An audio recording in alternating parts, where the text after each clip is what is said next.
செல்லம்மாள். இந்த கதை ரொம்ப நெறைய பேருக்கு எமோஷனலி கனெக்ட் ஆன கதையாக இன்னைக்கு தான் நான் கேள்விப்பட்டேன்.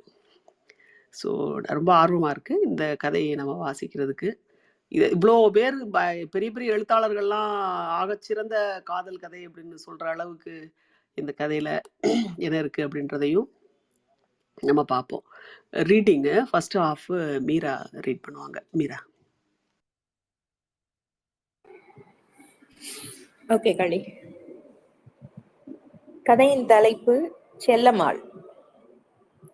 செல்லம்மாளுக்கு அப்பொழுதுதான் மூச்சு ஒடுங்கியது, நாடியும் அடங்கியது. செல்லம்மாள் பெயரற்ற வெற்றுடம்பு ஆனாள். அதாவது பதியின் முன்னிலையிலே உற்றார் உறவினருக்கு 500-600 மைல் தூரத்திலே பட்டணத்து தனிமையிலே மாண்டு போனாள். நெற்றியில் வியர்வை ஆறாக பொழிந்து கொண்டிருந்த பிரம்மநாயகம் பிள்ளை கையில் இருந்த தவிட்டு முடிப்பை சற்று எட்ட வைத்துவிட்டு செல்லம்மாளாக இருந்த அந்த உடம்பை பார்த்து கொண்டிருந்தார். சற்று அரைக்கண் போட்டபடி திறந்திருந்த இமைகளை மூடினார். அங்கொன்றும் இங்கொன்றுமாக வசமிழந்து கிடந்த கைகளை எடுத்து நெஞ்சின் மேல் மடித்து வைத்தார். இடது கால் சற்று ஒரு புறமாக மடிந்து கோணியிருந்தது. அதை நிமிர்த்தி 2 கால்களையும் சேர்த்து வைத்து கிடத்தினார். வாயுதழ் சற்று திறந்திருந்தது. அதையும் மூடினார். செல்லம்மாள் இறந்து விட்டாள் என்று உள்மன உணர்ச்சி இருந்ததே ஒழிய ஸ்பரிசத்தில் அவருக்கு புலப்படவில்லை. அப்பொழுதுதான் மூச்சு அடங்கியது. ஒரு பெரும் பளுவை இறக்கி கழுத்துக்கு ஆசுவாசம் கொடுப்பது போலவே அவரது மனசிலிருந்தும் பெரும் பளு இறங்கியது. மனசிலே மரண பிரிவினால் துன்ப பிரவாகம் மதகுடைந்து கொண்டு பெருகி அவரை நிலைகுலைய செய்யவில்லை.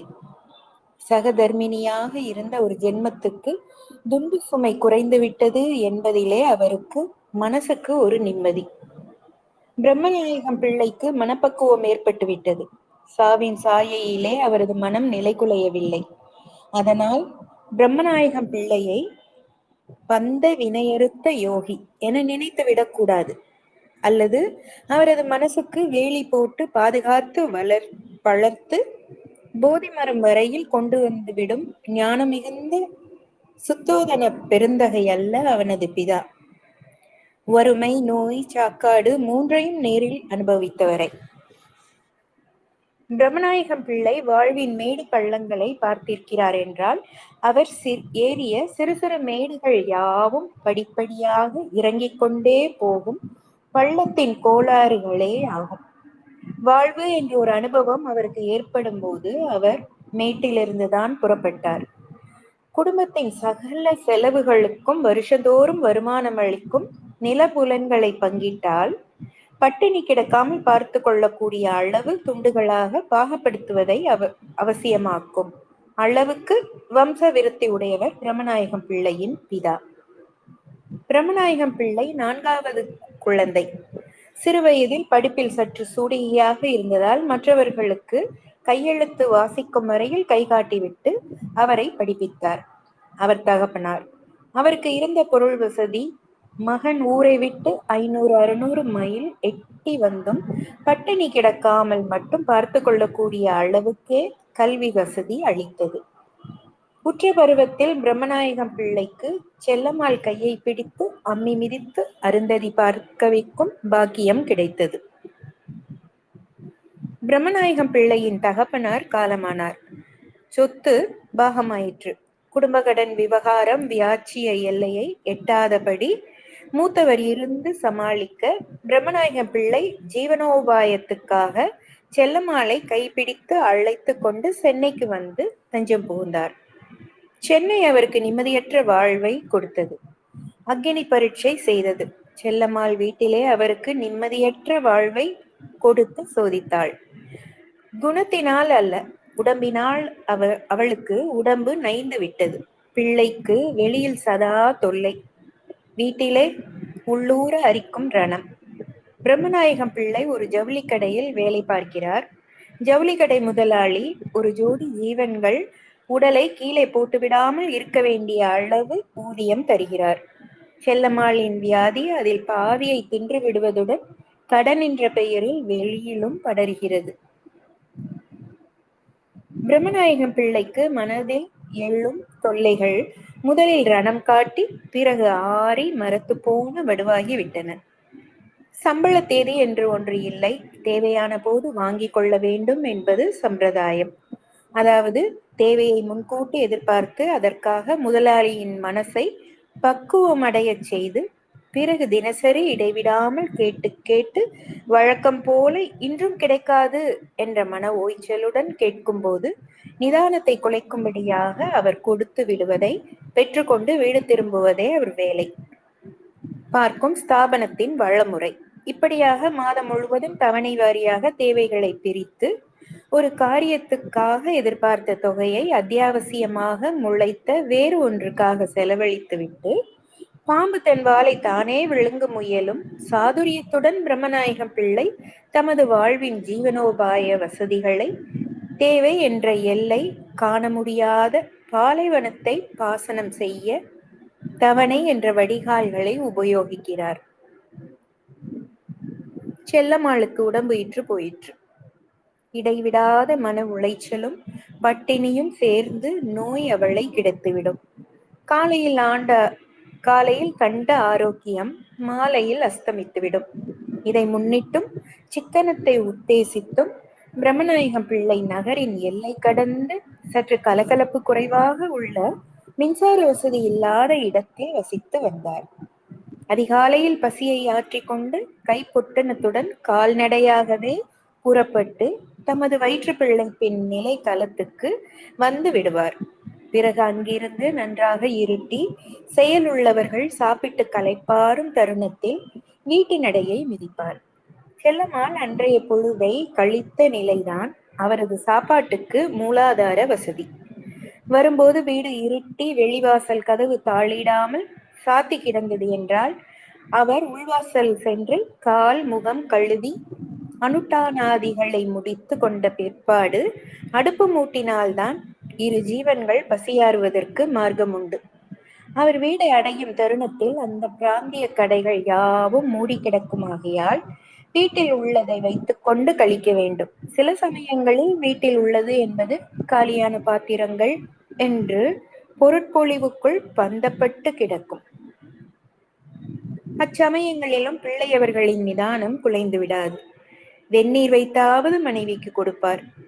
இப்படியாக பிரம்மநாயக பிள்ளை சென்னையில் 10 வருஷங்களையும் கழித்து விட்டார். அவருக்கு ஒவ்வொரு சமயங்களில் ஊருக்கு போய்விடுவோமா என்ற துணிச்சலான நினைவு தோன்றுவதும் உண்டு. ஆனால் அடுத்த நிமிஷம் சக்தியின்மை மனசில் ஆழ்ந்த ஏமாற்றத்தை கைப்பை தரையிட்டுவிடும். மேலும் அங்கு எப்படியெல்லாம் இருக்குமோ என்ற பயம் அவருடைய மனசை விரட்டியது. சங்கடங்களை நிவர்த்தி கொள்ளும் மார்க்கங்களை பற்றி அவர் அதோ கிடத்தியிருக்கிறதே அந்த சடலத்துடன் அதில் மூச்சு ஓடிக்கொண்டு பேசாத சில சமயங்களில் உல்லாசமாக ஊருக்கு போய்விடுவதில் உள்ள சுகங்களை பற்றி பேசியதும் உண்டு. செல்லம்மாள் வறண்ட உதடுகளில் சில சமயம் உற்சாக மிகுதியால் கழுக்கென்று சிரித்து வெடிப்பு உண்டு பண்ணி கொள்வாள். ஊர் பேச்சு தற்சமய பிரச்சனைகளை மறப்பதற்கு சௌகரியமாக போதை தரும் கஞ்சா மருந்தாகவே அந்த தம்பதிகளுக்கு உபயோகப்பட்டு வந்தது. அன்று பிரம்மநாயகம் பிள்ளை அதிகாலை பழஞ்சோற்று மூட்டையுடன் நடைப்படியை தாண்டும் பொழுது செல்லம்மாளுக்கு எழுந்து நடமாட முடிந்தது. இரவு அவர் திரும்பும்போது திருப்தியுடன் சாப்பிட அவருக்கு பிரியமான காணத்துவையலும் ஒரு புளியிட்ட கறியையும் வைக்கப் போவதாக சொல்லிவிட்டு கையில் ஊமி கறிச்சாம்பலுடன் புழக்கடைக்கு சென்றாள். இன்னைக்குத்தான் சித்த தலை தூக்கி நடமாடுத, வீணா உடம்ப அலட்டிக்கிடாத என்று நடைப்படியை தாண்டிய பிள்ளை திரும்பி நின்று மனைவியை எச்சரித்துவிட்டு வெளிப்புறமாக கதவை இழுத்து சாத்தி ஒரு கையால் அதை சற்று பிடித்து சமன் செய்து நிலைக்கும் கதவுக்கும் இருந்த இடைவெளியில் விரலை விட்டு உள்தாழ்பாலை சமத்காரமாக போட்டார். பிறகு தாழ்பால் கொண்டியில் விழுந்து விட்டதா என்பதை கதவை தள்ளி பார்த்துவிட்டு தெருவில் இறங்கி நடந்தார். அன்று வழிநெடுக அவரது மனசு கடைக்கார பிள்ளையின் மனப்பக்குவத்தை பக்குவத்தையும் செல்லம்மாளின் அபிலாஷைகளையுமே சுற்றி சுற்றி வட்டமிட்டு வந்தது. செல்லம்மாள் பேச்சின் போக்கில், அதாவது முந்திய நாள் இரவு நெஞ்சு வலிக்கு ஒற்றடமிட்டு கொண்டிருக்கும் பொழுது, வருகிற பொங்கலுக்கு வீட்டு அரிசி சாப்பிட வேணும், ஊருக்கு ஒருக்கா போய் போட்டு வரலாம், வரும்போது நெல்லிக்காய் அடையும் ஒருபடி முறுக்கு வத்தலும் எடுத்துட்டு வரணும் என்று சொல்லிவிட்டாள். பேச்சிலே வார்த்தைகள் மென்மையாகத்தான் இருந்தன. அதைவிட அவள் புலிப்பால் கொண்டு வரும்படி கேட்டிருக்கலாம், பிரம்ம வித்தை கற்று வரும்படி சொல்லியிருக்கலாம். அவை அவருக்கு எட்டா கனவாக பட்டிரா. அதுக்கென்ன, பார்த்துக்கொள்வோமே, இன்னும் புரட்டாசி கழியலையே, அதுக்கப்புறம்ல பொங்கலை பத்தி நினைக்கணும் என்றார். அது சரிதான், இப்பவுமே சொன்னாதானே அவங்க ஒரு வழி பண்ணுவாங்க என்ற அவகாச அவசியத்தை விளக்கினாள் செல்லம்மாள். அவுக என்றது கடை முதலாளி பிள்ளையை தான். தீபாவளிக்கு உங்க பாடு கவலை இல்ல, கடையில இருந்து வரும். இந்த வருஷம் எனக்கு என்னவா என்று கேட்டாள். எதுவும் உனக்கு பிடிச்சமானதா பார்த்து எடுத்து போட்டா போச்சு, முதல்ல நீ எழுந்து தலை தூக்கி உட்காரு என்று சிரித்தார் பிரம்மநாயகம். வழி நெடுக அவளுக்கு எண்ணத்தை பற்று கணக்கில் எழுதிவிட்டு எடுத்துக்கொண்டு வருவது, பழைய பாக்கியே தீரவில்லையே, நாம் மேலும் கணக்கேற்றிக் கொண்டே போனால் அனுமதிப்பார்களா என்றெல்லாம் எண்ணமிட்டு கொண்டே நடந்தார். கடைக்குள் நுழைந்து சோற்று பொட்டணத்தையும் மேல் வேட்டியையும் அவருடைய மூலையில் வைத்தார். என்னடே பிரம்மநாயகம், ஏன் இத்தனி நாளிய? யார் வந்து கடையை திறப்பான்னு நினைச்சுக்கிட்ட? வீட்டுல எப்படி இருக்கு? சதி மேல போய் அரை பீஸ் 703 எடுத்துட்டு வா. கையோட வடக்கு மூலையில பனியம் கட்டு இருப்பார், அதையும் அப்படியே தூக்கியா என்ற முதலாளி ஆங்கை அவரை ஸ்தாபன இயக்கத்தில் இணைத்து விட்டது. 1 கஜம், அரை கஜம், பட்டு, பழுக்கா, சேலம், கொள்ளைகாலம், பாப்லின், டுவில் என்றெல்லாம் பம்பரமாக வயிற்று கடவுளுக்கு லட்சார்ச்சனை செய்து கொண்டிருந்தார் பிரம்மநாயகம் பிள்ளை. மாலை 9 மணிக்கு முதலாளி பிள்ளை அவர்களிடம் தயங்கி தமது தேவையை எடுத்து சொல்லி மாதிரி காட்டுவதற்காக 3 சேலைகளை பதிவு செய்துவிட்டு மேல் வேட்டியில் முடிந்தவராக வீடு நோக்கி நடந்தார். நடைப்படி அருகில் பிரம்மநாயகம் பிள்ளை வந்து மூட்டையை இறக்கி வைத்துவிட்டு கதவு சதுக்கத்துக்கு இடையில் வழக்கம் போல விரல்களை விட்டு உள்தாளை நிகழ்த்தினார். தெருவில் இருள் விழுங்கிய நாய் ஒன்று உறக்க கலக்கத்துடன் ஊளையிட்டு அழுதது. அதன் ஏக்க குரல் அலைமேல் அலையாக மேலோங்கி எழுந்து மங்கியது. பிரம்மநாயகம் பிள்ளை கதவை தள்ளி திறந்து கொண்டு உள்ளே நுழைந்தார். வீட்டில் விளக்கில்லை.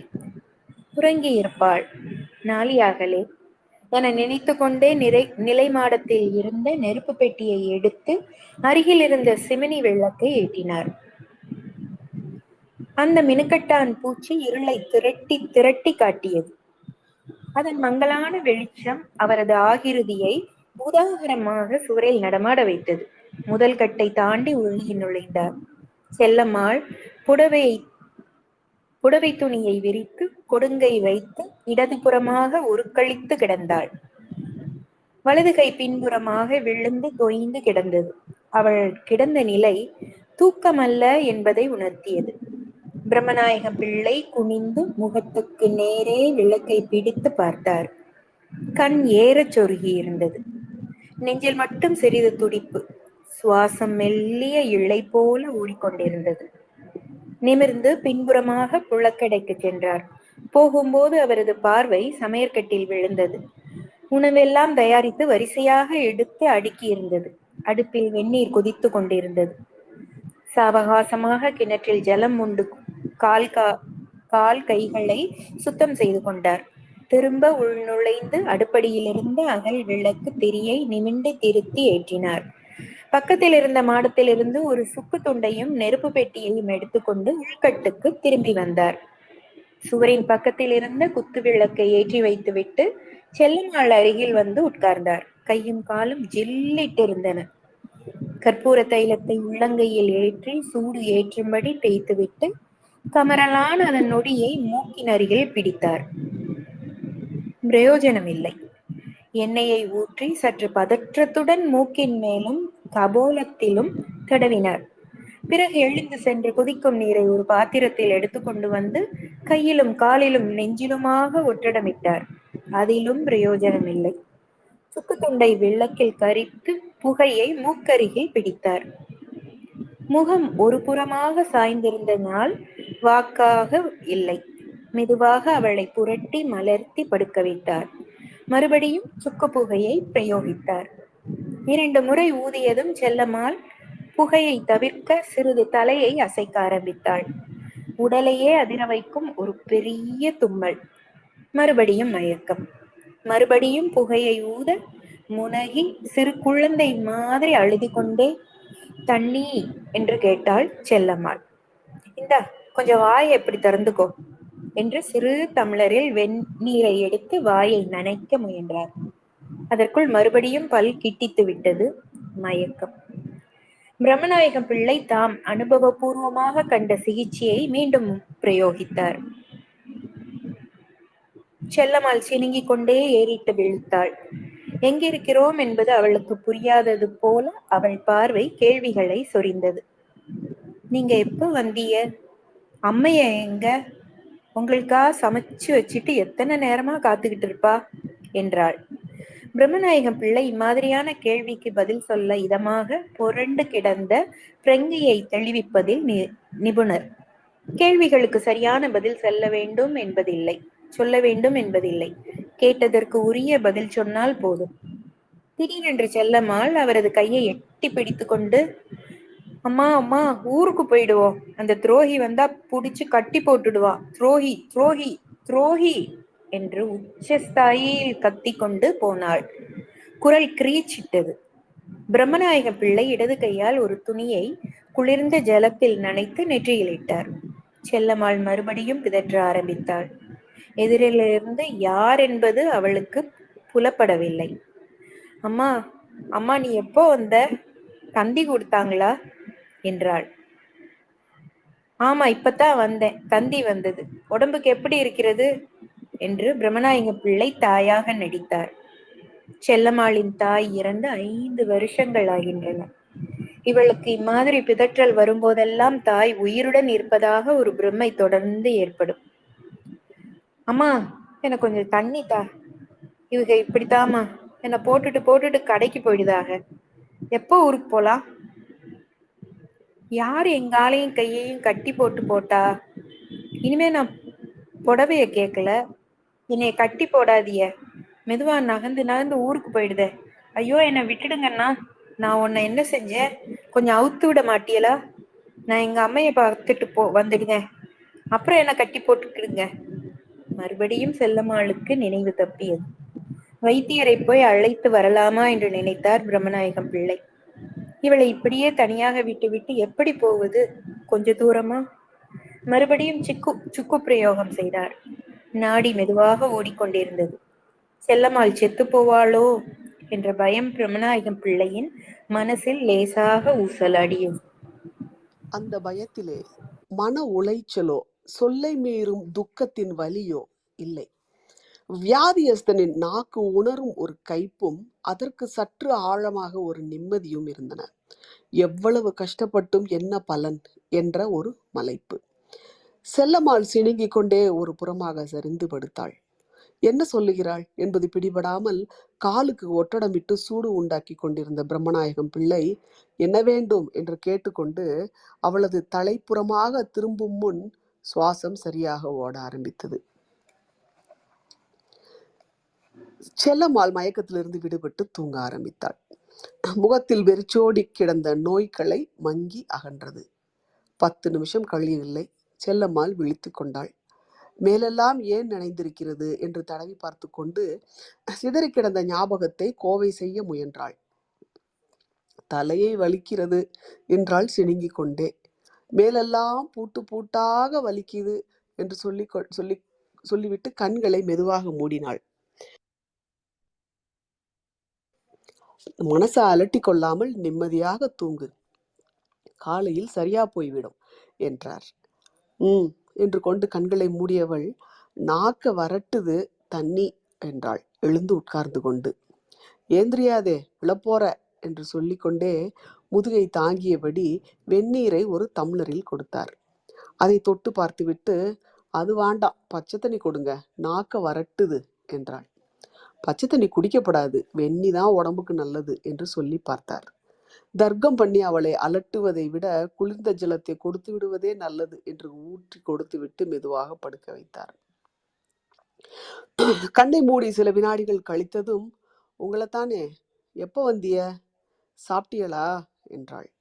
நான் சாப்பிட்டாச்சு, நீ படுத்து தூங்கு, சும்மா ஒன்ன மாத்தி ஒன்ன நினைச்சுக்காத என்றார் பிரம்மநாயகம் பிள்ளை.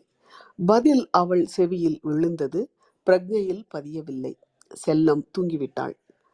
பிரம்மநாயகம் பிள்ளை கோரைப்பாயை எடுத்து வாசல் கதவு புறமாக விரித்து கொண்டு முருகா என்று கொட்டாவியுடன் உட்காரும்போது ஒரு கோழி கூவியது. உலகம் துயில் அகன்றது. பிள்ளை அவர்களுக்கு சற்று உடம்பை சரிக்க இடம் கொடுக்கவில்லை. முழங்காலை கட்டி கொண்டே உட்கார்ந்து கொண்டிருந்தார். மனம் மட்டும் தொடர்பற்ற பல பழைய நிகழ்ச்சிகளை தொட்டு தொட்டு தாவி கொண்டிருந்தது.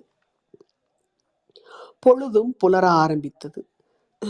கரிகாய் விற்பனைக்காக தலையில் சுமடு எடுத்து செல்லும் பெண்கள், வர்த்தகத்தில் சற்று செயலிருந்ததால் கைவண்டியில் காய்கறி ஏற்றி நரவாகன சவாரி செய்யும் பெண்களின் குரல் பிள்ளையவர்களை நினைவு கோயிலில் இருந்து விரட்டியது. உள்ளே சென்று குனிந்து கவனித்தார். கொடுங்கையாக மடித்து கன்னத்துக்கு அண்டை கொடுத்து உதடுகள் ஒரு புறம் சுழிக்க அவள் ஆழ்ந்த நித்திரையில் இருந்தாள். எழுந்திருந்ததும் வயிற்றுக்கு ஏதாவது சுட சுட கொடுத்தால் நலம் என்று நினைத்தவராய் உள்கட்டுக்கு சென்று அடுப்பை பற்ற வைத்துவிட்டு புலக்கடை பக்கம் சென்றார்.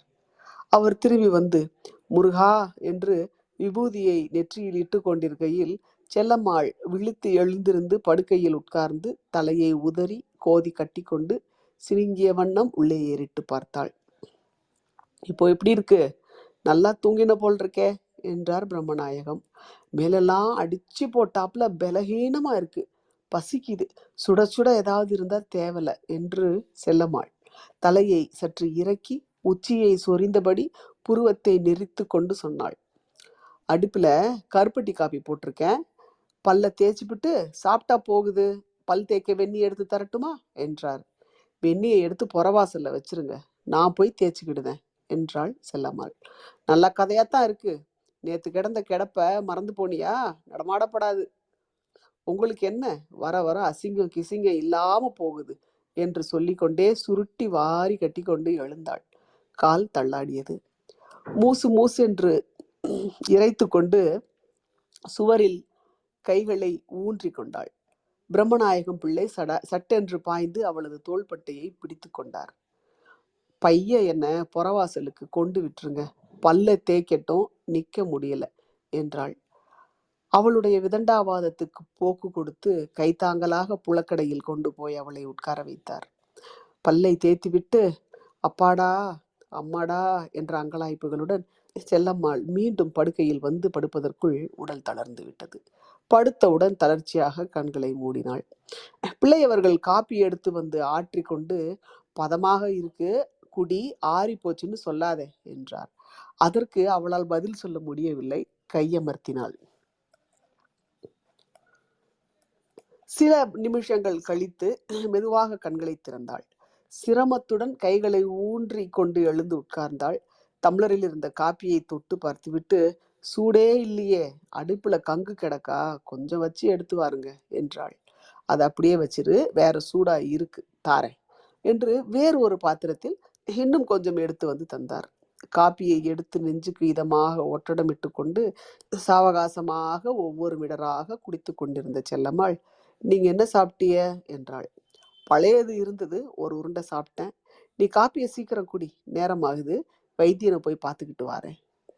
வைத்தியனும் வேண்டாம், ஒன்றும் வேண்டாம், எனக்கு இப்போ என்ன, வீணா காசை கரியாக்காதீங்க, புளிப்பா எதுவும் தின்னா தேவலை, புளிச்ச மாவு தோசை இருந்ததே, புளிச்ச தோசை மாவு இருந்ததே, அது என்ன பண்ணிய என்றாள். புளிப்பாவது கத்திரிக்காயாவது, காப்பியை குடிச்சுவிட்டு படுத்துரு, நான் வைத்தியனை கூட்டிட்டு வரேன், நேற்று கிடந்த கிடப்பு மறந்து போச்சு போல என்று எழுந்தார். அந்த காப்பியையே வீணாக்குறிய, நீங்க சாப்பிடுங்களேன் என்றாள் செல்லம்மாள். வைத்தியனை தேடி சென்ற பிரம்மநாயகம் பிள்ளை பஞ்சத்தில் அடிபட்டவன் போன்ற சித்த வைத்திய சிகாமணி ஒருவனை தேடி பிடித்து அழைத்து கொண்டு வந்தார். இருவரும் உள்ளே நுழைந்த போது படுக்கையில் செல்லம்மாளை காணவில்லை. அடுப்பங்கரையில் சுர் சுர் என்று தோசை சுடும் சத்தம் கேட்டது.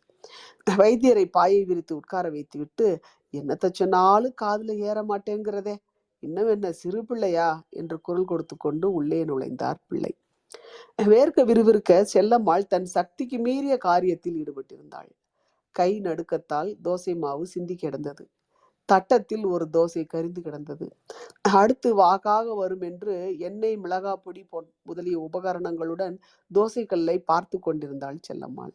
அவரை ஏறிட்டு பார்த்து சிரித்தாள். போதும் போதும் சிரிக்காத, வைத்தியர் வந்திருக்கார், ஏந்திரி என்று அவளை கையை பிடித்து தூக்கினார். இதோ கல்லை விட்டு எடுத்து போட்டு வருகிறேன், நீ ஏந்திரி என்று சொல்லிக்கொண்டே வெந்து கொண்டிருந்த தோசையுடன் கல்லை சட்டுவத்தால் ஏந்தி எடுத்து அகற்றினார். நீங்க போங்க, நானே வருவேன் என்று குலைந்த உடையை சீர்திருத்தி கொண்டு தள்ளாடி பின்தொடர்ந்து வந்து பாயில் உட்கார்ந்தாள். வைத்தியன் நாடியை பரீட்சித்தான். நாக்கை நீட்ட சொல்லி கவனித்தான். அம்மா, இப்படி இருக்கும்போது நீங்க எழுந்திருச்சு நடக்கவே கூடாது. உடம்பு இத்து போச்சு, தெகன சக்தியே இல்லையே. இன்னும் 3 நாளைக்கு வெறும் பால் கஞ்சி தான் ஆகாரம். உடம்புக்கு வலு கொஞ்சம் வந்ததும் மருந்து கொடுக்கலாம். காப்பியை கொஞ்ச நாளைக்கு நிறுத்தி வைங்க. காலையிலையும் ராத்திரிலையும் பால், மத்தியானமா கஞ்சி. படுக்கையை விட்டு எந்திரிக்கவே கூடாது. ஐயா, மயக்கம் வந்தா இந்த செந்தூரத்தை தேனில் குழப்பி நாக்கில தடவுங்க. இந்த தைலத்தை மூக்கு தண்டிலும் பொட்டிலும் தடவுங்க. நான் 3 நாள் கழிச்சு வரேன் என்று மருந்துக்கு கையில் 1 ரூபாய் வாங்கி கொண்டு வெளியேறினான். பார்த்து பார்த்து நல்ல வைத்தியனை தேடி பிடிச்சாந்திய. பால் கஞ்சி சாப்பிடணுமா? நான் என்ன காய்ச்சக்காரியா? உடம்பிலே பலகீனம் இருக்கிறத கண்டுபிடிக்க வைத்தியனா வரணும்? மனுஷன்னா மயக்கம் வர்றது இல்லையா? வந்தா வந்த வழியா போகுது என்றாள் செல்லம்மாள். இந்த சமயத்தில் வெளியில் ஐயா ஐயா என்று ஒரு குரல் கேட்டது. என்ன முனிசாமியா, உள்ளவா, ஏன் வரலன்னு கேட்டு விட்டாங்களாக்கும். வீட்டுல அம்மாவுக்கு உடம்பு குணமில்ல, நேத்து தப்புனது மறுபிழப்பு, நாளைக்கு முடிஞ்சா வருகிறேன் என்று சொல்லு. முனிசாமி, நீ எனக்கு ஒரு காரியம் செய்வாயா? அந்த எதிர் சரகத்துல ஒரு மாட்டு தொழுவம் இருக்குது பாரு, அங்க பால்கார நாயுடு இருப்பார், நான் கொஞ்சம் கூப்பிட்டேன் என்று கூட்டி கொண்டு வா என்று அனுப்பினார். என் பேரில பழிய போட்டு கடைக்கு போகாம இருக்க வேண்டாம், போய் சம்பள பணத்தை வாங்கிட்டு வாருங்க என்றாள் செல்லம்மாள். அடடே, மறந்தே போயிட்டேன், நேத்து புடவை எடுத்தாந்து வச்சேன், உனக்கு எது பிடிச்சிருக்கு பாரு, வேண்டாததை கொடுத்து அனுப்பிடலாம் என்று மூட்டையை எடுத்து வந்து வைத்தார் பிரம்மநாயகம் பிள்ளை. விடியன்னையே மூட்டையை பார்த்தேன், கேட்கணும்னு நினைச்சேன், மறந்தே போச்சு என்று கூறிக்கொண்டே மூட்டையில் இருந்த 3 புடவைகளையும் புரட்டி புரட்டி பார்த்தாள். எனக்கு இந்த பச்சை தான் பிடிச்சிருக்கு, என்ன விலையாம் என்றாள்.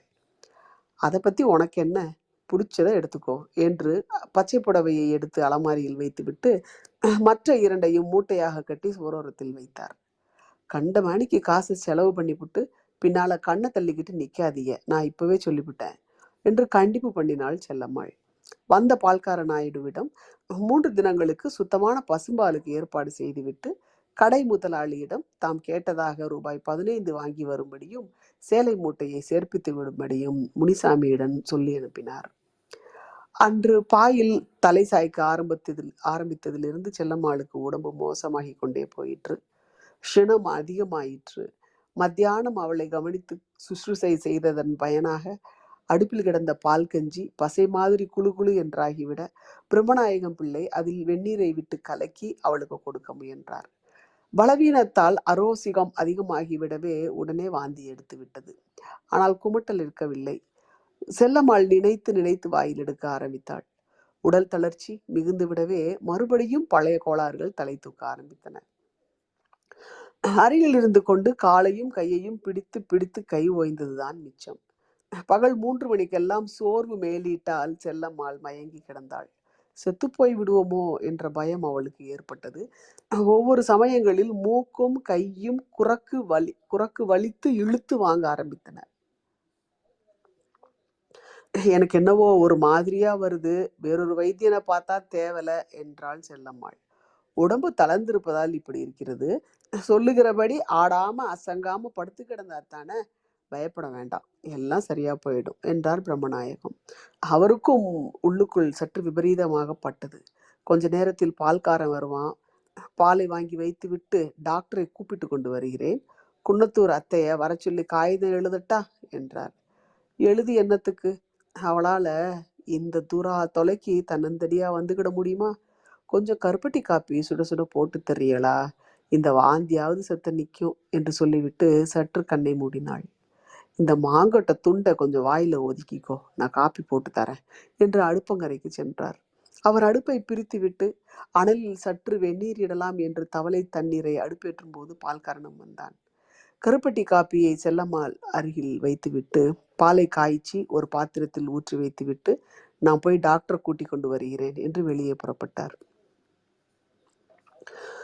சுருக்க வந்து சேருங்க, எனக்கு ஒரு படியா வருது என்று மூடிய கண்களை திறக்காதபடி சொன்னாள் செல்லம்மாள். அவ்வளவு தளர்ச்சி. வெளிக்கதவு கிரீச்சிட்டு பிரம்மநாயகம் பிள்ளை புறப்பட்டு விட்டதை அறிவித்தது. அவர் திரும்பி வரும்போது பொழுது கருக்கிவிட்டது. எவரோ ஒரு ஒன்றையனா எல்லம்பியின் வீட்டு வாசலில் அவரது வருகைக்காக காத்து காத்து நின்றார். அவரும் வருவதாக காணவில்லை. கவலை கற்பனையால் பல மடங்கு பெருகி தோற்ற நிலைமையையும் விசாலமும் தெரிவித்து உடனே வரும்படி கெஞ்சி கடுதாசி எழுதி வைத்துவிட்டு வீட்டுக்கு திரும்பி வந்தார். கதவை திறந்து கொண்டு உள்ளே நுழைந்ததும் அவர் கண்ட காட்சி திடுக்கிட வைத்தது. செல்லம்மாள் முற்றத்தில் மயங்கி கிடந்தாள். சற்று முன் குடித்த காப்பி வாந்தி எடுத்து சிதறி கிடந்தது. அவசர அவசரமாக விளக்கை ஏற்றினார். வெந்நீரை எடுத்து வந்து அவள் மேல் சிதறி கிடந்த குமட்டல்களை கழுவி அவளை தூக்கி வந்து படுக்கையில் கிடத்தினார்.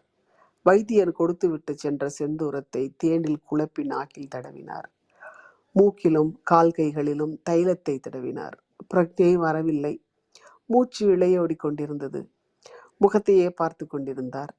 செல்லம்மாளுக்கு காலையில் இருந்த முகப்பொலிவு மங்கிவிட்டது. உதடுகள் சற்று நீளம் பாரித்து விட்டன. அடிக்கடி வறட்சியை தவிர்க்க உதட்டை நக்கி கொண்டாள்.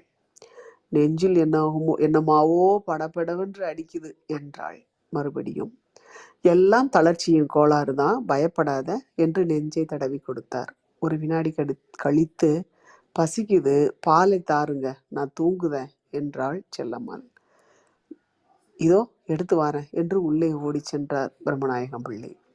பால் திரைந்து போயிருந்தது. அவருக்கு திக்கென்றது. மாடத்திலே உலர்ந்து போன எலுமிச்சம்பழம் இருந்தது. அதை எடுத்து வெந்நீரில் பிழிந்து சர்க்கரையிட்டு அவள் அருகில் கொண்டு வந்து வைத்து கொண்டு உட்கார்ந்தார். சற்று நேரம் சூடான பானகத்தை குடிக்கும் பக்குவத்திற்கு ஆற்றினார். செல்லம்மா என்று மெதுவாக கூப்பிட்டார். பதில் இல்லை. மூச்சு நிதானமாக வந்து கொண்டிருந்தது.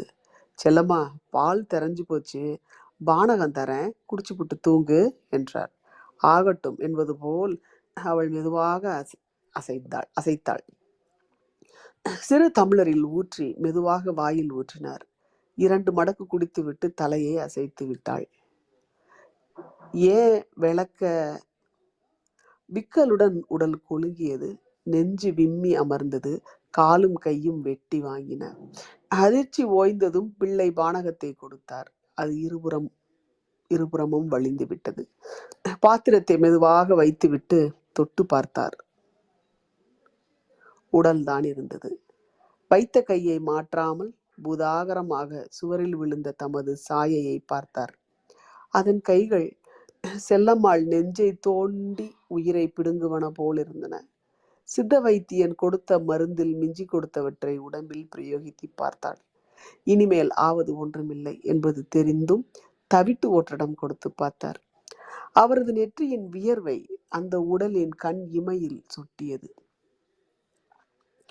அரைக்கண் போட்டிருந்த அதை நன்றாக மூடினார். குரக்கு வலி இழுத்த காலை நிமிர்த்தி கிடத்தினார். கைகளை நெஞ்சில் மடித்து வைத்தார். அருகில் உட்கார்ந்திருந்தவர் பிரக்ஞையில் தளதளவென்று கொதிக்கும் வெந்நீரின் அழைப்பு கேட்டது. உள்ளே சென்று செல்லம்மாள் எப்போதும் குளிக்கும் பருவத்திற்கு பக்குவப்படுத்தினார். உடலை எடுத்து வந்தார். செல்லம்மாள் இவ்வளவு கனமில்லையே, என்னமா கணக்கிறது என்று எண்ணமிட்டார். தலை வசப்படாமல் சரிந்து சரிந்து விழுந்தது.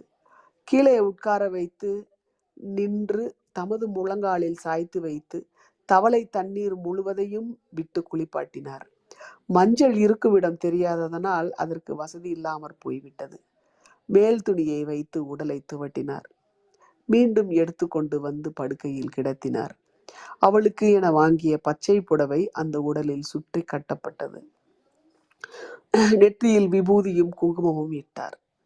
தலைமாட்டு அருகில் குத்து விளக்கை ஏற்றி வைத்தார். எப்பொழுதோ ஒரு சரஸ்வதி பூஜைக்கு வாங்கின சாம்பிராணி ஞாபகம் வந்தது.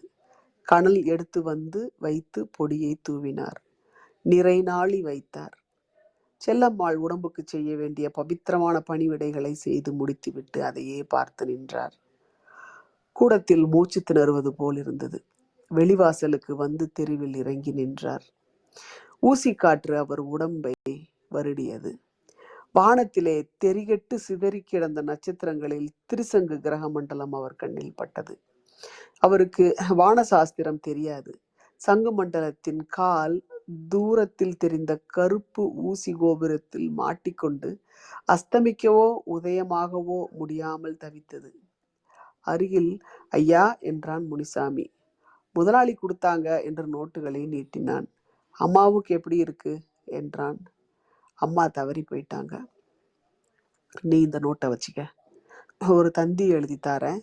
அதை கொடுத்துவிட்டு முதலாளி ஐயா வீட்டில் சொல்லு. வரும்போது அம்பட்டனுக்கு சொல்லிவிட்டு வா என்றார். நிதானமாகவே பேசினார். குரலில் உளைச்சல் தொனிக்கவில்லை. பிரமித்து போன முனிசாமி தந்தி கொடுக்க ஓடினான். பிரம்மநாயகம் பிள்ளை உள்ளே திரும்பி வந்து உட்கார்ந்தார். கனலில் மீண்டும் கொஞ்சம் சாம்பிராணியை தூவினார். அந்த ஈ மறுபடியும் அந்த உடலின் முகத்தில் வட்டமிட்டு உட்கார்ந்தது. பிரம்மநாயகம் பிள்ளை அதை உட்கார விடாமல் விரட்டுவதற்கு விசிறியால் மெதுவாக வீசிக்கொண்டே இருந்தார். அதிகாலையில் மனதில் வருத்தமில்லாமல் பிலாக்கணம் தொடுக்கும் ஒரு பெண்ணின் அழுகையில் வெளிப்பட்ட வேஷத்தை மறைப்பதற்கு வெளியில் இரட்டை சங்கு பிலாக்கணம் தொடுத்தது. நன்றி மக்களே. சிறுகதை வாசிப்பு முடிந்தது. இப்போ இது கலந்துரையாடலாம். வாங்க. மச்சு எம்கேலாம் கேட்டிங்களா கதைய? மீரா பேசலாமா? ஐயோ, நேத்து அவ்வளவு சிரிச்சதுக்கா காலி இவ்வளவு சோகமான கதையா போச்சு. நீங்க கோம்ஸ் சொல்லுங்க. ஏன்னா கோம்ஸ் வந்து இந்த கதையை காதால கேட்க முடியாது. ஆனா நல்ல கதை நீங்க படிக்கணும் அப்படின்னு சொல்லிட்டு நீங்க வரமாட்டேன்னு சொல்லிட்டு இதை வந்து கொடுத்துருக்குறாங்க. அவங்களால இதை கேட்க முடியாதாமா. ஆமா, விழுந்து விழுந்து நிக்கவே முடியாம அவ்வளவு சிரிச்ச கதை இப்படி ஆயி போச்சு. ரொம்ப ஒரு ரொம்ப ரொம்ப ஹெவியா ஃபீல் பண்ணி வைக்குது இந்த கதை. அது வரைக்கும் அதுவும் சில விஷயம்லாம் நிதர்சனமான உண்மை. ஆனா அது ஒரு பகீருங்குது. அது வரைக்கும் செல்லமா இருந்தா வந்தா போனா, அதுக்கப்புறம் பாடி அப்படிதானே ஆயிருது. இருக்குதா வந்துருச்சா இப்படி ஆயிருது. ஐயோ ஐயோ, அது ரொம்ப கஷ்டமா இருந்துச்சு. இந்த கதைக்கு தலைப்பா தாயுமானவன் அப்படின்னு வச்சிருக்கலான்னு எனக்கு தோணுச்சு. என்ன மாதிரி ஒரு கரிசனம் அவருக்கு! எப்படி அப்பா! அதாவது கேர் கிவர்ஸ் இருக்காங்க இல்லையா, அவங்களோட வேலை வந்து ரொம்ப கஷ்டம். கிரிட்டிக்கலா வந்து ரொம்ப சோம்பலாம இருக்கிறவங்க கூட அவங்களுக்கு அந்த வலியோட போயிடும். ஆனா இவங்களுக்கு வந்து ரொம்ப ரொம்ப சைக்கலாஜிக்கலா பிசிக்கலா ரொம்ப ஸ்ட்ரெயினான ஒரு வேலை அது. அதுலயும் இவர் வந்து இந்த செல்லம்மாள் வந்து கட்டின நாள்ல இருந்து வந்து சோம்பலாம இருக்கிறா. வசதி வேற இல்ல. அப்போ வெளியிலயும் போய் வேலை செஞ்சுட்டு வீட்லயும் வந்து அவ்வளோ வேலையும் செஞ்சுட்டு இவளையும் பாத்துக்கிறாரு. ஆனா ஒரு இடத்துல கூட அவள்கிட்ட வந்து கோபமாவோ இல்ல சலிப்பாவோ அவர் பேசவே இல்லை. அவளுக்கு ஏத்த மாதிரியே சிரிச்சோ இல்லாட்டி அன்பாவோ அனுசரணையாவோ தான் பேசிட்டே இருக்காரு. அதுல இன்னும் ஒண்ணு கவனிச்சோன்னா, அவருக்கு வந்து மனைவிட்ட கிடைக்க வேண்டிய எந்த சந்தோஷமுமே அவருக்கு கிடைக்கல. நார்மலா ஒரு ஆம்பளைக்கு இதெல்லாம் கொஞ்சம் எரிச்சல் கொடுக்கக்கூடிய விஷயங்கள். அவர் அதை வந்து ஒரு பெருசாவே எடுத்துக்கிட்ட மாதிரியே தெரியல. அவர் பாட்டுக்கு வேலைக்கு போறாரு, வீட்டுல வர்றாரு, சமையல் பண்றாரு, அவளுக்கானது செய்யறாரு. அப்படியேதான் அவர் போயிட்டே இருக்காரு. இது எந்த கடைசி வரைக்கும் ஒரு முகச்சுளிப்போ இல்லாட்டி எதுவுமோ இல்லை அவர்கிட்ட. இத்தனைக்கும் கடன் வாங்கிதான் அவர் வந்து எல்லாமே வேற செய்ய வேண்டியிருக்கு. செல்லம்மாவும் வந்து தன்னால இப்படி படுத்து கிடக்குறோமே அப்படின்னு ஏதாவது பண்ணி வைக்கணும்னு தான் சமையல் ஏதாவது முடியாம எந்திரிச்சு பண்றதாகட்டும், வேணா வேஸ்ட் பண்ணாங்க காசை அப்படின்னு சொல்றதாகட்டும், இதெல்லாம் பாக்குறப்போ அவர் வந்து கடைசியில அவ இறந்த விட்டு கூட ஒரு அதீத அன்புலதான் இவ்வளவு கஷ்டப்படுறத விட அவ இறக்குறது தான் அவளுக்கான உண்மையான விடுதலை அப்படின்னு நினைச்சு ஒரு நிதானமா அவர் பண்றது. அதுக்காக அந்த நிதானத்தை கடைபிடிக்கிறாரு அப்படின்னு நினைக்கிறேன். ஏன்னா அவருக்கு தெரிஞ்சது அந்த எண்டு வந்து நவ் ஆர் வென் அப்படின்ற மாதிரியான ஒரு சூழ்நிலையில தான் போயிட்டு இருந்தது. ஸோ இருந்துட்டா அது எதிர்பார்த்ததுதான், அது அவளுக்கு பெட்டரும் கூட அப்படின்னு சொல்லி அவர் நினைக்கிறார். சில நேரம் ரொம்ப ஓவரா அன்பு கொடுக்குறோம்னு சொல்லிட்டு நம்ம வந்து இந்த மாதிரியான நேரத்துல ப்ரொலாங் பண்ணுவாங்க எல்லாத்தையும். நிறைய பார்க்கலாம் பேஷண்ட்ஸை வந்து இந்த வென்டிலேட்டர்ல இல்லாட்டி நிறைய தெரியும் முடிவு இதுதான் தெரியும், தெரிந்த விட்டு அத்தனை கொடுமை அவங்களுக்கு பண்றப்போ அது அவங்கள பொறுத்தளவுக்கு உடம்பால் அது வந்து கொடுமை. இவங்க எப்படியாவது பொழைச்சிடக்கூடாதான்னு அவங்க நினைக்கிறது அது ஒரு வகைனா, இவரு அவ்வளவுதான் முடியும், அவ்வளவுதான் முடியும் அவருக்கு. அதனாலதான் நிதானமா இருக்கிறாரு. நமக்கே ஒரு இடத்துல நினைவு வந்துருது, தோணிருது, ஐயோ இவ போயிடலாம் பாவம் பிரம்மநாயகம் அப்படின்ற மாதிரி தோணுது. ஸோ ஆனா அந்த சிச்சுவேஷன் கடைசியில் அப்படி அவர் அப்படி தன்னந்தனியா அது எல்லாமே அந்த செல்லம்மாள் இறந்த விட்டு செய்யறதெல்லாம் அப்பா ரொம்ப கஷ்டமா இருக்கு படிக்க. எப்படி ஒரு கையறு நிலை அப்படின்னு தான் தோணுச்சு. நன்றி காளி. நன்றி மீரா, நன்றி. எம்கே வாங்க. எம்கே வந்துட்டாங்களா ஸ்பீக்கருக்கு? வந்துட்டாங்க. எம்கே வாங்க பேசுறீங்கடா, எம்கே. பேசுறீங்க.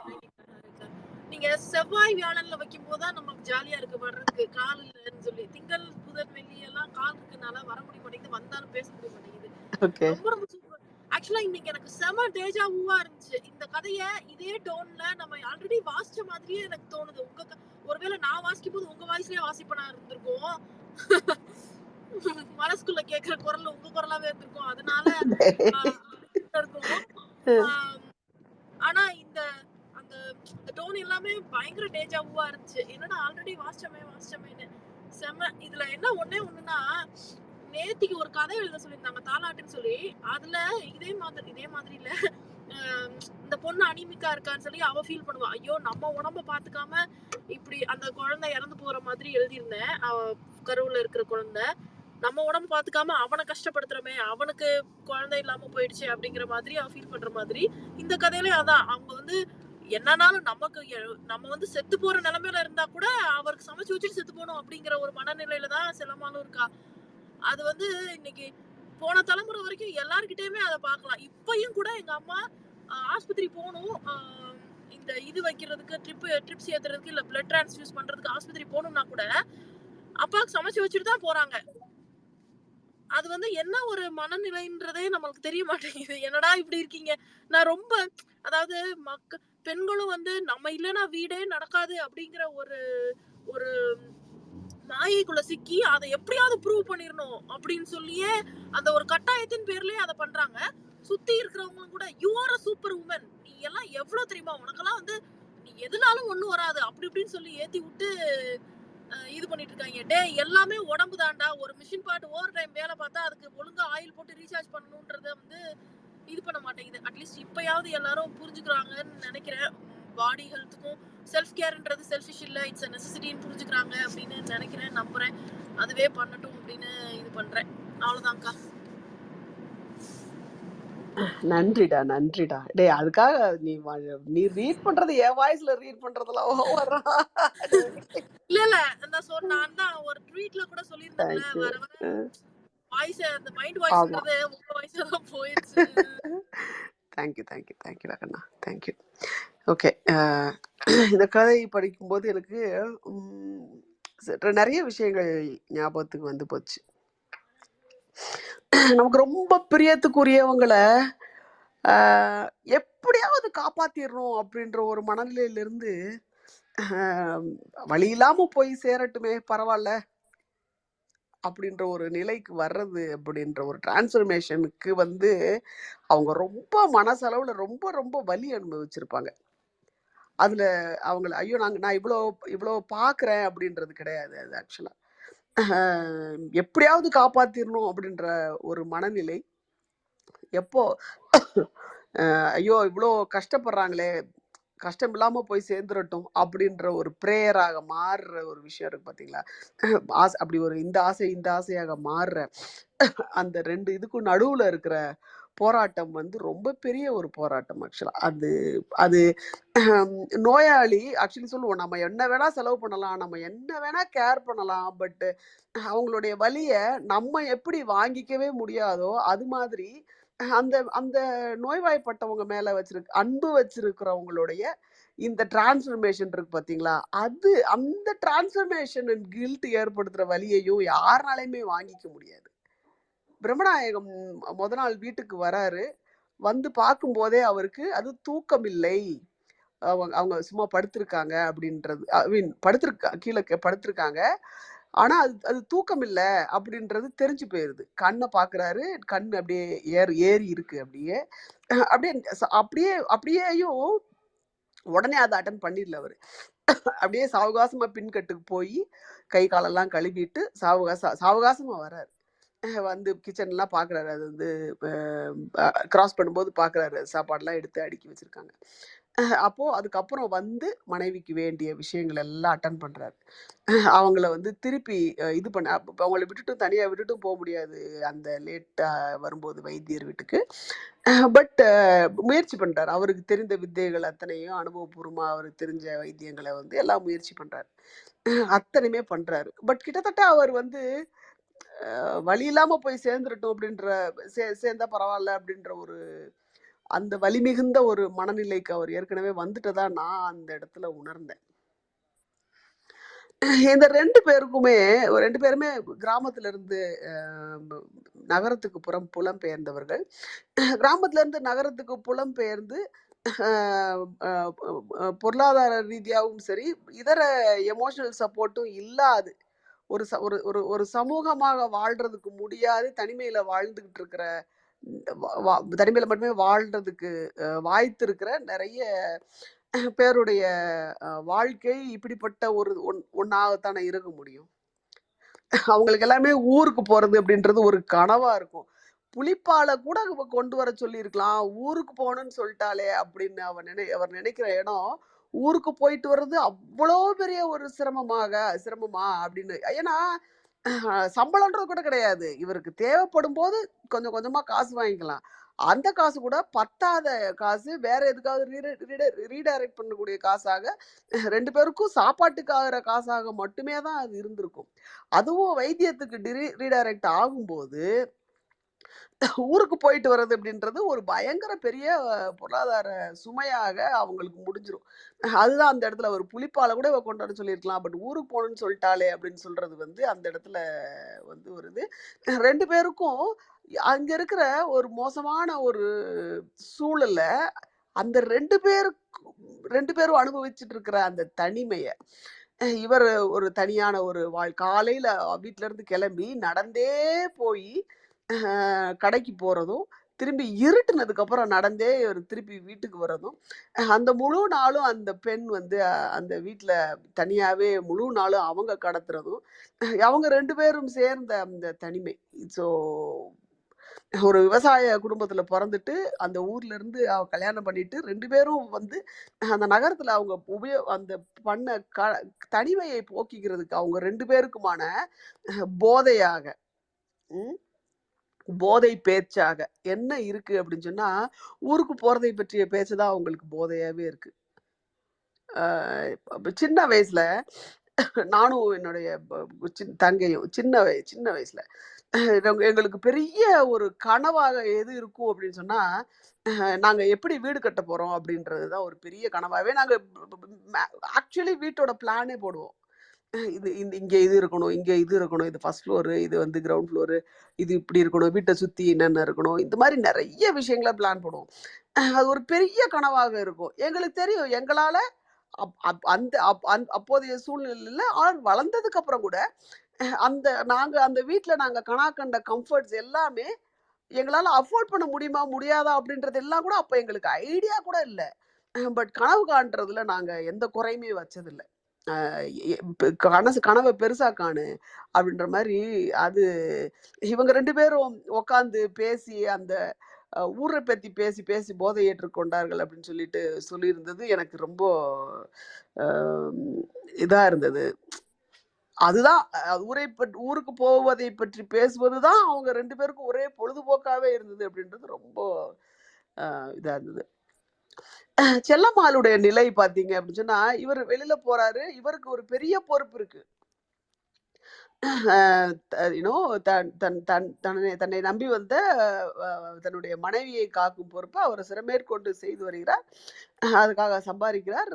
எந்த முகச்சுணக்களும் இல்லாம உனக்கு என்ன வேணுமோ அதை பண்ணித்தரேன் அப்படின்ற ஒரு இதை பண்றார். அவரு உனக்கு என்ன வேணுமோ பாட்டுக்கோ, விலையை பத்தி கவலைப்படாத, இந்த மாதிரி எல்லாம் கூட அவரால் நல்ல விதமாக ஒரு ஒரு மனம் பிறழ்ந்து ஒரு நோயாளி பேசக்கூடிய தருணங்கள்ல கூட அதை ஒட்டியே வந்து பேசுறது கூட முடியுது. அப்பதான் எனக்கு ஞாபகம் வருது. அதுல ஒரு இது வருது. இப்போ செல்லம்மாளுடைய கேரக்டர், அந்த செல்லம்மாள் எந்த மாதிரியான ஒரு வாழ்க்கையை வாழ்ந்துட்டு வந்திருக்கா அப்படின்றத நான் பார்க்கும்போது இதுல சொல்றாங்க 5 வருஷத்துக்கு முன்னாடி செல்லம்மாளுடைய தாயார் இறந்து போயிருக்காங்க அப்படின்றது. ஊருக்கு போறதே இவங்களுக்கு இவ்வளவு பெரிய ஒரு கனவாக இருக்கும்போது, இவங்க சென்னைக்கு வந்து 10 வருஷம் ஆகுது. செல்லம்மாள் அம்மா இறந்து 5 வருஷம் ஆகுது. செல்லம்மாளுடைய அம்மாவுடைய இறுதி காரியத்துக்காவது இவங்களால போயிருக்க முடியுமா அப்படின்ற கேள்வி எனக்கு ரொம்ப ஒரு யோசனையை கொடுத்தது. ஒருவேளை அதனாலதான் செல்லம்மாளுக்கு அவங்க அம்மா இறந்ததுக்கு போக முடியலையோ, அல்லது இறந்த முகத்தை பார்க்க முடியலையோ, இந்த மாதிரி ஏதோ ஒரு காரணம் தான் செல்லம்மாள் வந்து அந்த மரண தருவாயில வந்து அந்த அந்த மயக்க நிலையில அவங்க பேசிக்கிட்டு இருந்த வார்த்தைகள்ல அவங்க அம்மா கிட்ட கம்ப்ளைண்ட் பண்ற மாதிரி, அவங்க அம்மா கிட்ட சொல்ற மாதிரி இந்த விஷயங்கள் வந்தது காரணம் மேபி அவங்க அம்மாவை இறந்த நிலையில அவங்க பார்க்கலையோ, அதனாலதான் அந்த நிலையில வந்து அத மனசுல பதியாம தான் அவங்களுக்கு அந்த இடத்துல அவங்க அம்மாவை கூப்பிட்டாங்களோ அப்படின்ற ஒரு விஷயம். இன்னொன்னு, ஐயோ அவன் வந்தா கட்டி போட்டுருவான், அந்த வீட்டுல வந்து தான் கட்டி போடப்பட்டுள்ளதாக செல்லம்மாள் உணர்வதாக நான் நினைச்சேன். அவன் வந்தா கட்டி போட்டுருவான், யார் என் கையை காலை கட்டி போட்டான், நான் வேணா புடவை கேட்கல, என்னை கட்ட அவுத்து விட்டுருங்களேன் அப்படின்னு சொல்றதும், அந்த துரோகி வந்தா கட்டி போட்டுருவாமா, துரோகிமா துரோகி, நம்ம போயிடலாமா, சீக்கிரம் போயிடலாம் அப்படின்னு சொல்ற மாதிரி அவங்க அம்மா கிட்ட சொல்றதெல்லாம் கூட எனக்கு ரொம்ப அதுதான் எனக்கு தோணுச்சு. இந்த அவளுடைய மனசுல இருந்த அந்த ஒரு ஏக்கம், ஊருக்கு போக முடியல அப்படின்ற ஒரு விஷயம், தான் இந்த இடத்துல கட்டப்பட்டிருக்கிறதாக உணர்கிற விஷயம் அப்படின்றதெல்லாம் கூட இன்ஃபேக்ட் ஊர்ல வந்து மூத்தவர் வந்து பெரிய வியாஜ்யமாகாது கடன் எல்லாம் பெரிய வியாஜ்யமாகாது சமாளித்து சொத்துக்களை பார்த்து கொண்டார் அப்படின்ற பட்சத்துல ஊருக்கு போயிருக்கிற பட்சத்துல மேபி இதே பொருளாதார நிலையில இவங்க வாழ்ந்திருக்கலாம். பட் அட்லீஸ்ட் கும்பலோட வாழ்ந்திருப்பாங்க, அவங்கள அதே இதுல இருக்கிற மற்றவங்களோட வாழ்ந்திருப்பாங்க அப்படின்றதும் எனக்கு தோணுச்சு. ஆக்சுவலா இதுல இங்க இருக்கிறதுல ஏதாவது ஒரு ப்ராஸ்பெக்ட் தெரிஞ்சா, இல்ல இந்த வருஷம் தான் நான் இப்படி இருக்கேன், அடுத்து இந்த இதுல இப்படி இருக்க மாட்டேன், ஏன்னா நான் அதை நோக்கி ஒரு பயணம் மேற்கொண்டு இருக்கிறேன் அப்படின்ற மாதிரி இருந்தா இது வந்து சிட்டியில இருக்கிறதுல வந்து ஒரு அர்த்தம் இருக்கு. இவ்வளோ ஒரு நோயாளி மனைவியை வைத்துக்கொண்டு அவளை நாள் முழுவதும் காலையில இருந்து நைட் வரைக்கும் பார்த்துக்கிறது கூட ஆள் இல்லாம அப்படின்றது வந்து எனக்கு கொஞ்சம் ஊர்ல இருந்தா பரவாயில்லையே அப்படின்ற மாதிரி எனக்கு தோணுச்சு. பட் நம்ம யாரும் இல்லை அந்த வாழ்வில் அவங்களுடைய வாழ்க்கையில முடிவெடுக்கிறதுக்கு. பட் எனக்கு அந்த அப்படி ஒரு இது பண்ணது தவிர்க்க முடியல. தொடர்ந்து அந்த அந்த ஆக்சுவலி சாகும் திருவாயில் இருக்கிறவங்களுக்கு ஒன்று கேட்பாங்க, ஐயோ இது நல்லதில்லை உடம்புக்கு வேண்டாம் அப்படின்னு மறுப்போம். இல்லை எனக்கு வேணும் அப்படின்னு திருப்பி கேட்டாங்கன்னா சரி பரவாயில்லன்னு கொடுத்துருவோம். அது முதல்ல நான் குறிப்பிட்டேன் இல்லையா, ஒரு மனநிலை. அதாவது அவங்க மரணம் இதுக்கு பக்கத்துல வந்துட்டாங்க, அட்லீஸ்ட் இதை சாப்பிட்டாவது போகட்டும், இதை அனுபவிச்சுட்டாவது போகட்டும். சரி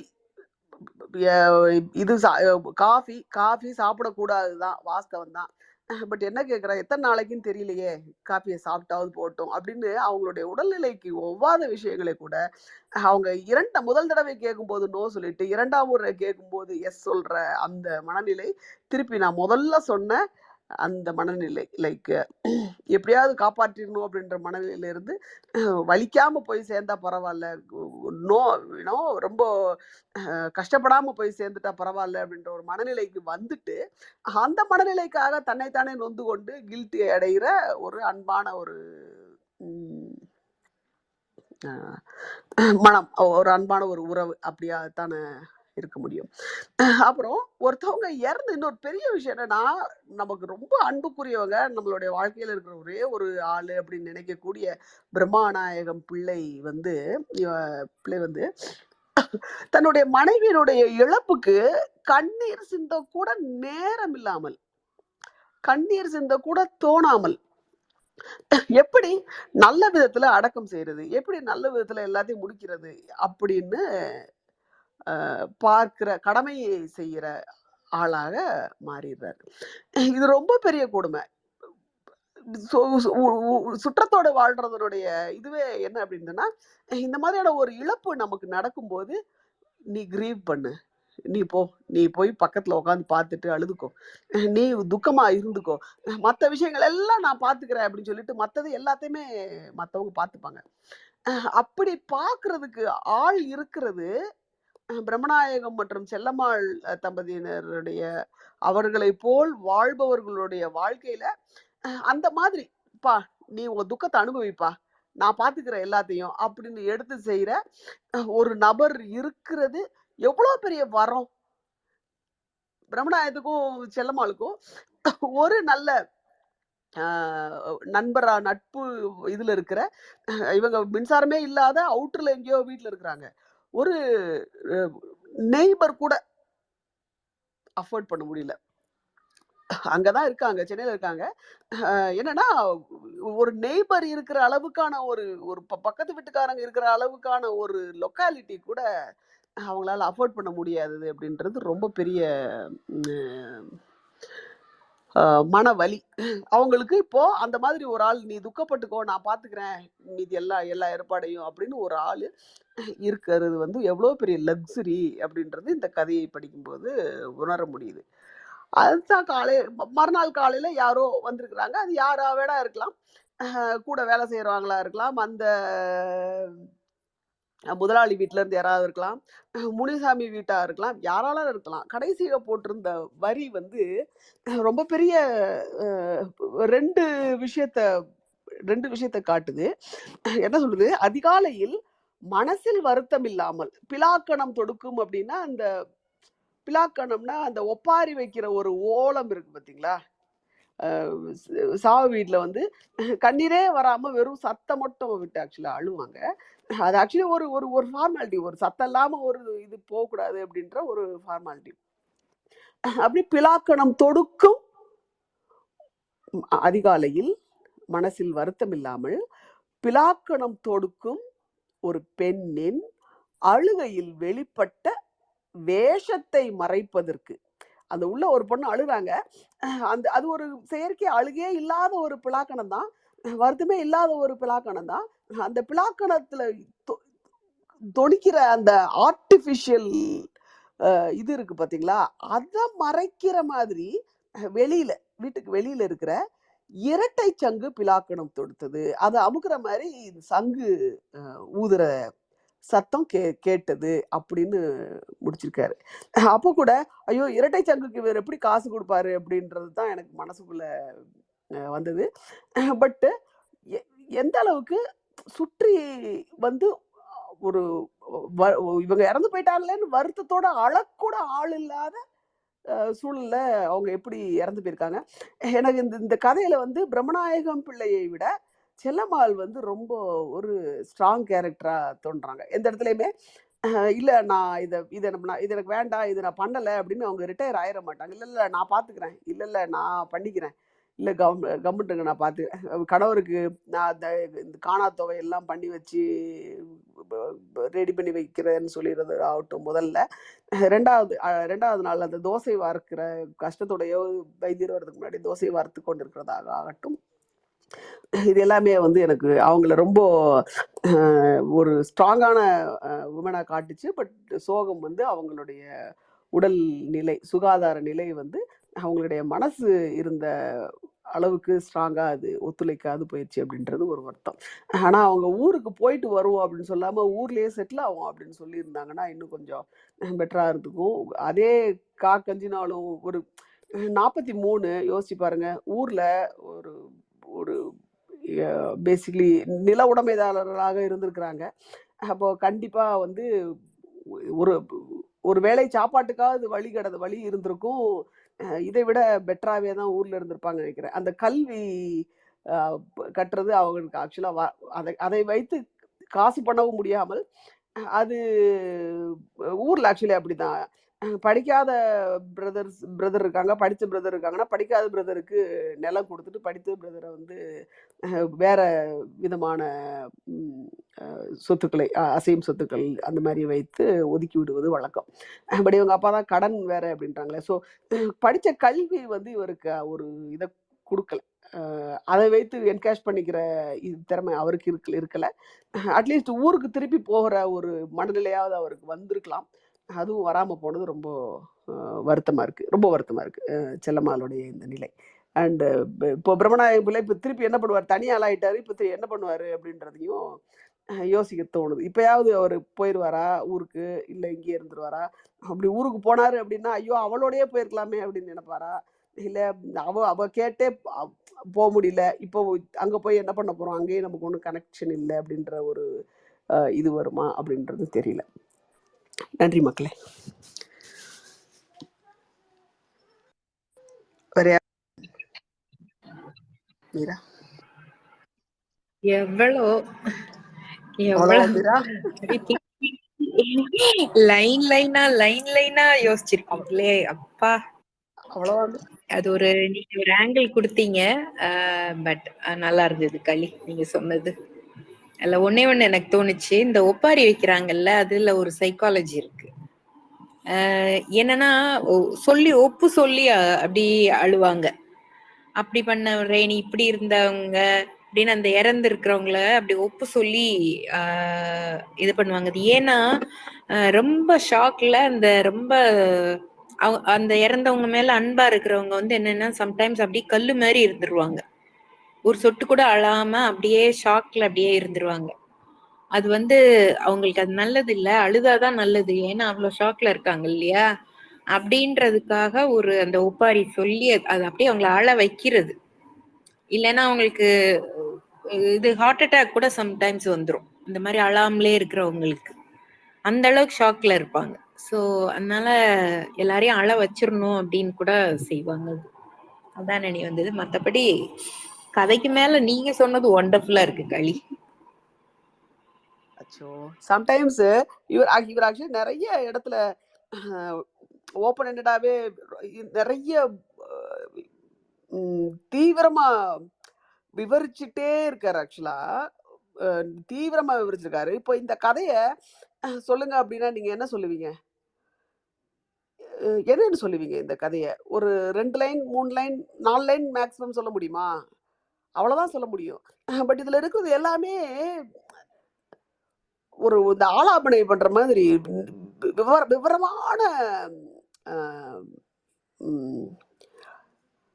விஸ்தரிப்புகளாக தான் முழுசா இந்த நிகழ்ச்சிகள் அப்படியே ஒன்றா சொல்லி விஸ்தாரமா அப்படியே சொல்லியிருக்க மாதிரி இருக்கு. அந்த விஸ்தாரமா பண்றது வந்து நிறைய ஓப்பன் எண்ட் விடுது, அது புது அவென்யூஸ் திறக்குது.